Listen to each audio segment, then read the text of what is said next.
Hey everyone, Charles here. Welcome back to the channel. In this video, I've got a hands-on lab exercise for you to try out. We're going to look at configuring mutual route redistribution between OSPF and EIGRP. In the video description below, I've included a free downloadable packet tracer topology that's already pre-built with a base configuration in place so you can get up and going quickly. I'll explain everything at the beginning of this video and set up the lab tasks, and then give you a chance to try that out for yourself before I show you the solution. Let's jump in and take a look. I've chosen to build this lab using Packet Tracer, which is Cisco's free simulation tool that they provide. Now, Packet Tracer certainly does have its limitations, but you can also perform a lot of exam preparation and a lot of great practice with this tool, and again, it's completely free. So if you don't already have that, I've provided a link in the description below where you can get that from Cisco. Additionally, I've provided a download link to my pre-built lab that I'm using in this video, and that's going to include a base configuration that's already in place on all of our devices. If you download that and open it with your own version of Packet Tracer, this is what you're going to see. I'll also note that Packet Tracer files are not backwards compatible. This particular lab was created in version 7.3, which is an older version that I have on my system, so you'll need that version or a newer version in order to open this lab. So for some reason, if you can't open the lab, make sure you're running at least version 7.3, and if not, you'll need to update that. Now, as I've already said, I've configured much of the lab here already. You can see a note here in Packet Tracer listing all of the interface IP address assignments for our routers, and you'll also see that we have an OSPF and an EIGRP portion of the network. R2, which is in the middle of those, that participates in both OSPF and EIGRP. Router 1 is in the OSPF area, while Router 3 is in the EIGRP autonomous system. Let's jump onto Router 2 here, and let's say show IP route to take a look at what we currently have in place. When I do that, you'll notice that Router 2 does have awareness of all of the routes in this network. We see the route connecting over to R1, which is 12.12.12.0/24.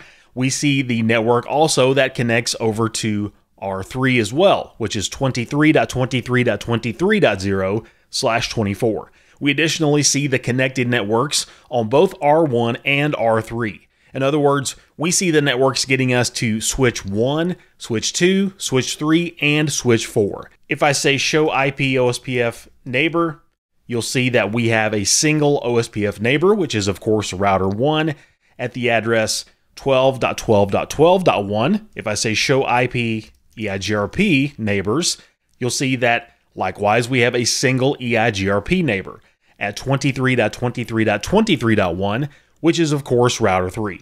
If we go to R1 and we say show IP route, you'll see our local IP routing table, and that lets us know that we know about routes going to switch 1 and switch 2, and we also know about the routes going to R2. So in other words, we only know about our OSPF routes. We don't know about any of those EIGRP routes. If we jump onto Router 3 and say the same thing, show IP route, we're going to see a similar story over here. We see the networks going to switch 3 and switch 4. We see the route going to R2 in the middle. So we are only seeing EIGRP routes. So what we want to do in this lab is we want to configure mutual route redistribution.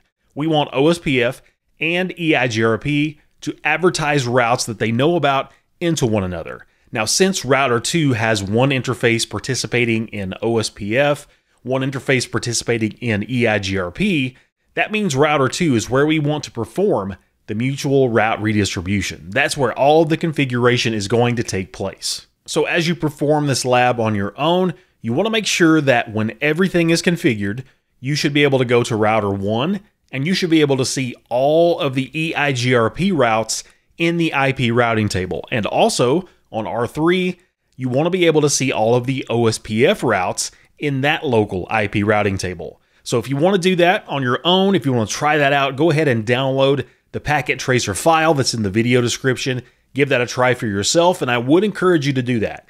You can pause this video right here. You can give that a try on your own. Then you can resume the video to see the solution. Otherwise, feel free to just stick around and watch as I show you how to configure that. All right, we're performing mutual route redistribution on router 2. So let's connect here into this router. I'm going to clear off a little space for us. And let's first go under global configuration mode, and let's say router OSPF process ID 1. That is our local OSPF process ID that we're using. And the command that we want to use is redistribute EIGRP autonomous system number 1. Very simple command to perform. Now notice the warning that we have here. It states that only classful networks are going to be redistributed.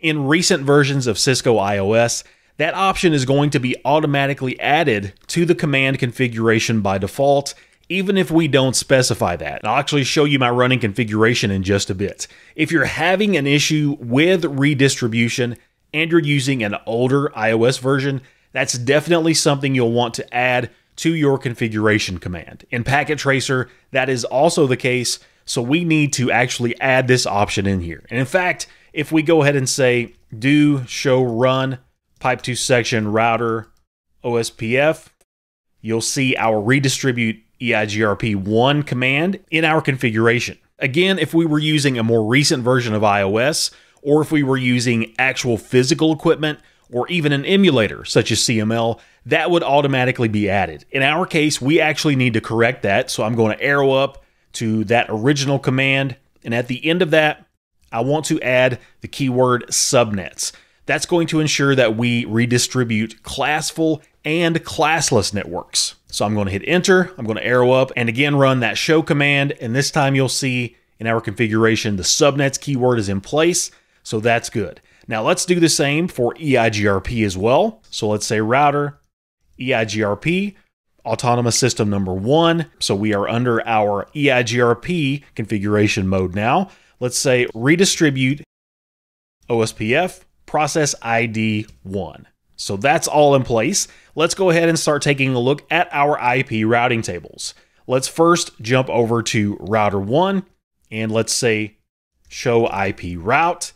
And we do see some new information in this routing table. We see the 30.0.0.0/24 network, and we see the 40.0.0.0/24 network. We also see the 23.23.23.0 network. Now the 30 network and the 40 network are of course related to switch 3 and switch 4. You'll notice that these have a code of O at the beginning, and if I scroll up just a bit, you'll see that this O code lets us know this was learned via OSPF, and additionally, we see the status code E2, and if we reference our code table, we'll see that this is an OSPF external type 2 route, which is exactly what we would expect to see from routes being redistributed into OSPF, so that's great.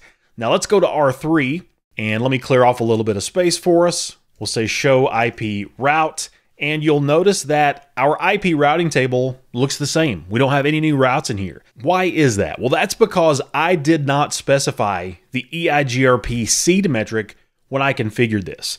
By default, when we redistribute OSPF into EIGRP, the default seed metric is going to be set to infinity, which means that these routes will appear to be unreachable.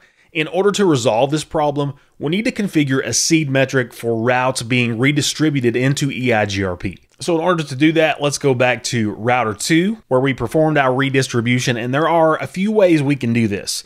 We can set a default metric for all routes being redistributed. We can specify the metrics when we enter the redistribution command that we already configured, or we can do that with a route map. All three of those are valid options. In my case, I'm just going to re-enter the redistribute command that I used previously on router 2. By the way, if you're not familiar with how metrics play into route redistribution, you can check out my video on that, which explains this topic more in depth. I'll also link that in the video description below as well. And we're going to start out with the same command that we used previously, which is redistribute OSPF 1. But this time, let's look at context-sensitive help. One of the options that we have is metric. And if we continue to look at context-sensitive help, that's going to display each component of the metric configuration that we need to specify. So first up, we have the bandwidth. I'm using gigabit links here, and this will be set in kilobits per second, as you can see in our contextual help output. So I need to say 1 million kilobits per second, 1 followed by 6 zeros. Next, you can see is our delay in tens of microseconds. I'm going to set this to 1, meaning that we have a 10 microsecond delay. Next is our reliability, where 255 is 100% reliable. So I will say 255. Next is going to be our load, where 255 is 100% loaded. So I'm going to configure this as a 1, meaning that we have a minimal load. And finally, we're going to have the MTU, which is used as a tiebreaker. I'll set that to the default value of 1500 bytes. So that's all in place. Let's go back to router 3. And let's once again, I'm going to arrow up and say show IP route. And this time you'll see that I do have some new information in my local IP routing table. We see the D code listed here at the beginning. If I scroll up a bit, that tells us this was learned by EIGRP. We also see EX letting us know that this was learned via EIGRP external. In other words, this was redistributed. And of course, those are for the 12.12.12.0 network, which connects R1 and R2. And we see the networks likewise for switch 1 and switch 2 listed in here, as we would expect to see. So now we've configured mutual route redistribution, and all of our routers have mutual knowledge of every single route in this topology. I hope you found this content useful, and I want to thank you sincerely for watching.